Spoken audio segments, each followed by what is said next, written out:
नमस्कार सांग माने जय जगन्नाथ मु मोनालिसा स्वागत करछि आम यूट्यूब चैनल को। गूगल रो गोटे मजेदार वीडियो सहित आपण मानन पई नै आछि गोटे सुंदर कंटेंट जहाँ विषय कि आज आम आलोचना करिबा। गूगल रो वीडियो आ मोर कंटेंट आपण मानु केमिति लागिबो ताहा कमेंट रे निश्चय जणैबे। तो बेसी किछि न कहि मु कंटेंट ऊपर को जाउछि। आ आज रो कंटेंट होछि मोर शिशुर जत्न। जो मैंने प्रेग्नेंट अच्छा से यहाँ बहुत भैल्युएबल अटे।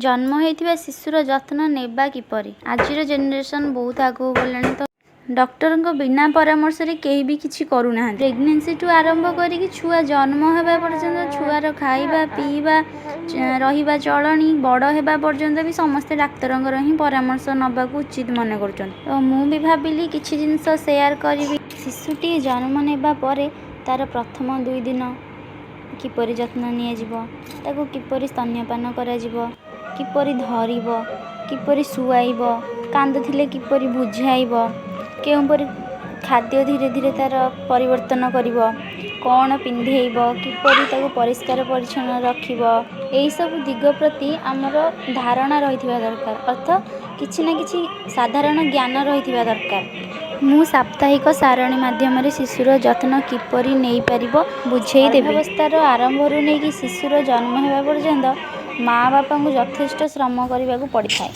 अनेक प्रसव पर सिजेरियन ऑपरेशन होगा पड़ी था।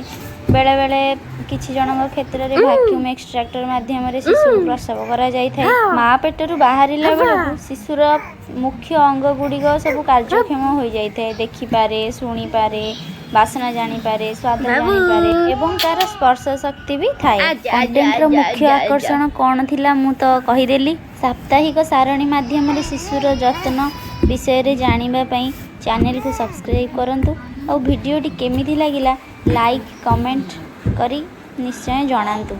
प्रथम सारणी मु आपण मन पई नै आसीबी परवर्ती वीडियो रे। जय जगन्नाथ।